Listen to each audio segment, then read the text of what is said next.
En fait, mes premiers pas scène commencent à Nancy. Donc là, c'est révélation. C'est révélation. Je travaille dans un truc de fitness, un club de fitness où je suis commerciale. Je vends de l'abonnement. Je rencontre pas mal de gens. On me propose. Il y a France 3. Il y a des concours de chant, concours très tôt chantant. Donc là, allez, repérer. Je chanterai sur la place Stanislas. Alors tout ça en travaillant en parallèle dans l'immobilier, informatique, service gestion. Donc j'avais vraiment les deux casquettes. Impressionnant. Je me suis impressionnée. Donc ça c'est autour des années 2000. Là je fais la Star Academy. La première Star Academy, je suis sélectionnée. Je passe à Rêve d'un soir. Donc bon, à l'époque, le melon, hein, ça y est, je vais devenir une star, etc. Ouais. Donc je fais des allers-retours sur Paris pour les émissions, j'y crois, parce qu'on me le laisse croire aussi. Vous avez toutes vos chances, nous motive bien, la télé-réalité. Et donc je deviens, entre guillemets, la star à mon travail, parce que je travaille dans l'informatique, et mes patrons ils disent, mais c'est impressionnant. Les week-ends, je fais le Fun TV Live à Vendeuvre, qui est M6, interview, enfin l'Est républicain, enfin la totale. Je travaille en orchestre aussi, hein, chanteuse de bal, la semaine. Et le week-end, non, l'inverse. Et le week-end, je fais mes petits concerts et grands concerts, interview, blablabla. Et la semaine, au bureau, tailleur, comme si rien, ni vu ni connu. Et à un moment donné, c'est comme si j'avais fait un petit peu le tour. Je sens que on m'appelle sur Paris. J'ai un ami qui prend un poste dans une boîte informatique qui recrute. Et je lui dis, bah, moi j'ai envie de retourner à Paris. J'ai fait le tour à Nancy, je m'ennuie là, ça y est. Et je repars à Paris, donc toujours, hein, les pieds sur terre, la tête dans les nuages. Il me faut un boulot. J'arrive sur Paris, il me faut un boulot, il faut un logement, etc.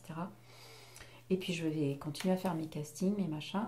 Et très très vite, en fait, on me met en relation avec un éditeur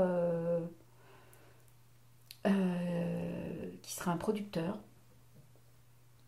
Et là, synchronicité, je vous raconte l'anecdote, incroyable. On m'a dit, oui, Gérard Tempesti, il a son studio à Gentilly. Il faudrait que tu ailles le voir parce que il adore la chanson italienne. Il pourrait te faire. Vas-y, mais vas-y avec une petite maquette. Et ce jour-là, j'étais de quel côté? J'étais à Boulogne-Billancourt. Et allez, j'y vais aujourd'hui. J'étais avec mon CD. De toute façon, j'avais toujours mes petits CD parce que je faisais tous les petits concours là sur Paris. Je commençais à pousser les portes tout en travaillant dans l'informatique la semaine. J'allais pas manger avec les collègues entre midi et deux. Je rentrais chez moi, je bossais mes chansons, je faisais mes castings, mes machins, un truc de fou. J'étais très motivée, mais j'étais une vraie petite guerrière là de. Allez, il faut que j'y arrive, il faut que j'y arrive. J'étais toute jeune.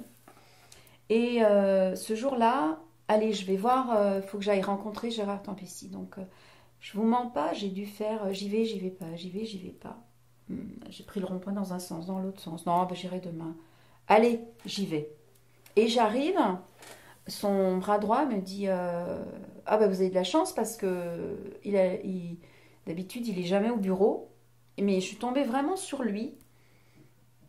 Il était de bonne humeur ce jour-là. C'est un Corse.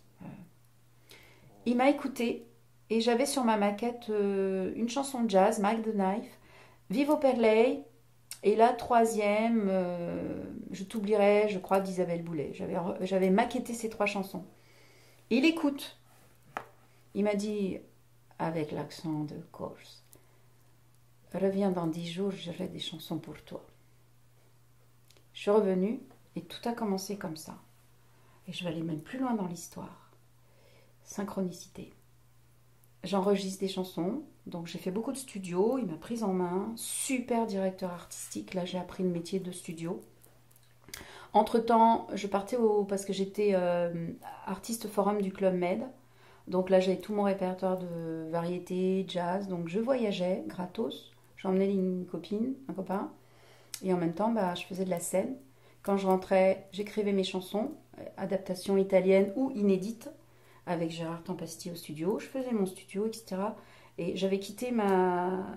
Alors pour la petite anecdote, la société qui voulait m'embaucher comme ingénieur d'affaires dans l'informatique qui était en train de faire...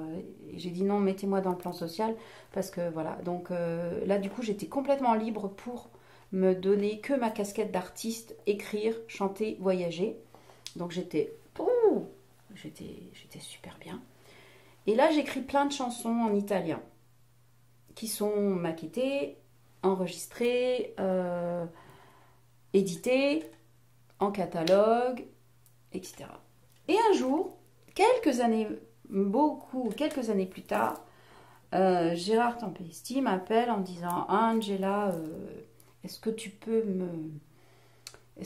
venir au studio parce que j'ai Christian Delagrange qui doit enregistrer son album d'origines italiennes. Et il faut qu'il chante Ti amo et Il mondo. Mais tu peux venir le coacher pour la partie italienne. Bon, bah, j'y suis allée. Je savais qu'il existait, mais je ne savais pas du tout qui c'était parce que c'était pas ma génération. Mais je savais par contre parce que j'avais ses albums à la maison. Parce que je savais que souvent il enregistrait des chansons que moi j'avais enregistrées et écrites en italien, lui il les chantait en version française. Donc en fait mon nom figurait déjà comme auteur ou adaptatrice sur ces albums. Donc je les avais à la maison, voilà, pour le principe. Et donc là j'allais le rencontrer, donc ok, bonjour, c'est tout, hein, il ne s'est rien passé. Du tout, il n'y a pas eu vraiment une rencontre artistique sans plus. Je l'ai coaché et à un moment donné, Gérard Tempesti, parce que quand je faisais la voix pour lui montrer Ti amo comment placer l'accent tonique italiano, Gérard il a dit bon Angela, je crois que c'est toi qui vas enregistrer le duo en italien. Donc j'ai fait ma voix et après la sortie de son album d'origines italiennes, il y avait Ti amo, il y avait un autre titre qui s'appelle Il mondo. Magnifique, mais on l'a enregistré, il a été masterisé, etc. Mais comme il y avait une histoire avec, comment il s'appelle l'autre chanteur Capri, c'est fini Oui, lui. Qui devait sortir aussi sa version. Voilà, pour pas faire deux, du coup on n'a pas sorti notre duo parce qu'on avait deux duos à la base. Donc voilà, son album est sorti. Moi, entre-temps, c'est là où je me suis épuisée avant la sortie de son album. Et j'ai contacté donc la prod qu'on avait, enfin l'éditeur qu'on avait en commun, en disant Fanny, j'ai vu que Christian Delagrange faisait des croisières, s'il a du boulot, etc. Parce que ben, moi, je suis dans la merde. Euh, j'arrivais plus. Et donc là-dessus, très très vite, hein, Christian Delagrange m'appelle un soir, il était 22h, je dis, tant super sympa, il m'appelle. Il dit, écoute, je peux pas te prévenir, par contre, il a mis tous ses contacts par mail, il a vraiment fait en sorte pour me filer un petit coup de main, ses potes, tiens, il y a une chanteuse, elle chante bien, etc. Puis très vite, il m'a proposé du travail. Il m'a dit, tiens, ben voilà, il y a un duo que j'ai enregistré avec une autre chanteuse, mais elle veut pas venir chanter avec moi sur la scène. Elle s'appelle Come. Et comme je sors et je fais la promotion de mon album d'origines italiennes, on a le duo Ti amo. Tu viens chanter avec moi, etc. Et tout a commencé là en fait. Un 1er avril et c'est pas une blague. Voilà. Donc ça a commencé comme ça.